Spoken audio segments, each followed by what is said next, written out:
সেনাপ্রধান জেনারেল ওয়াকরুজ্জামানের সঙ্গে বৈঠক নিয়ে ফেসবুকে জাতীয় নাগরিক পার্টির মুখ্য সংগঠক হাসনাত আবদুল্লাহ ও সার্জিস আলমের ভিন্ন ভিন্ন পোস্ট নিয়ে দলটির ভেতরে অস্বস্তি তৈরি হয়েছে। তাদের পোস্টকে দলটির নেতাদের অনেকে ব্যক্তিগত জনপ্রিয়তা অর্জনের রাজনীতি বলছেন। দলীয় ফোরামে আলোচনা ছাড়াই নেতাদের হুটহাট ফেসবুকে পোস্ট দেওয়া নিয়ে এনসিপির ভেতরে চলছে নানা আলোচনা।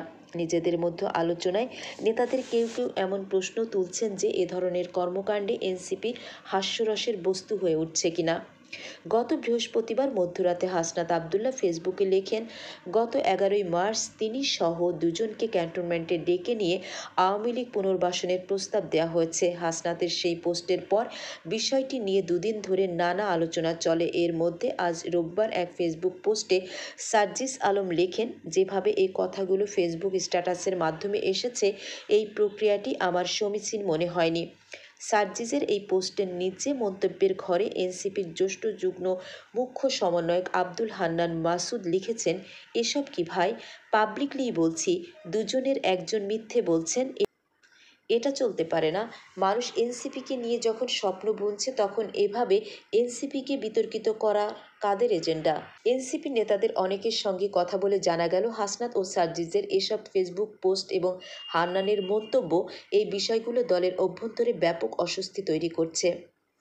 সাইফুল্লাহ হায়দার নামের এক নেতা গ্রুপে লিখেছেন, আমাদের ডেকে আপনারা জানিয়ে দিন, আপনারা অনেক পপুলিস্ট, এভাবে রাজনীতি করব, ইচ্ছা হলে থাকেন, না হলে চলে যান। আরেকজন লেখেন, দল গোল্লায় যাক, ওনাদের অলওয়েজ লাইমলাইটে থাকতে হবে।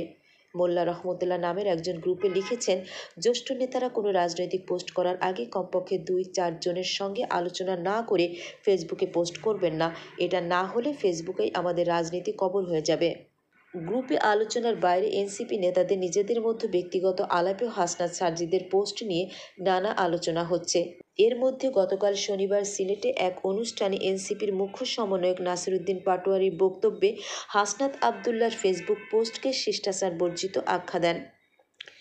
এর পরদিন আজ সার্জিস আলম এক দীর্ঘ স্ট্যাটাসে লিখলেন, যেভাবে এই কথাগুলো ফেসবুকে স্ট্যাটাসের মাধ্যমে এসেছে এই প্রক্রিয়াটি আমার সমীচীন মনে হয়নি, বরং এর ফলে পরবর্তীতে যে কোনো স্টেক হোল্ডারের সাথে আমাদের গুরুত্বপূর্ণ আলোচনা আস্থার সংকটে পড়তে পারে।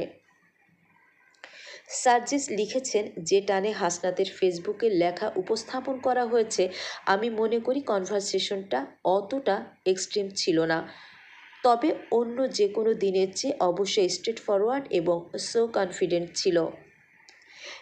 এদিকে গতকাল শনিবার সুইডেন ভিত্তিক নেত্র নিউজের এক প্রতিবেদনে সেনা সদরকে উদ্ধৃত করে বলা হয়েছে, হাসনাত আবদুল্লাহর পোস্ট সম্পূর্ণ রাজনৈতিক স্ট্যান্ডবাজি বই, অন্য কিছু নয়। এছাড়া 27 বছর বয়সী এই ছাত্র নেতার বক্তব্যকে অত্যন্ত হাস্যকর ও অপরিপক্ক গল্পের সম্ভার হিসেবেও আখ্যা দিয়েছে সেনাবাহিনী।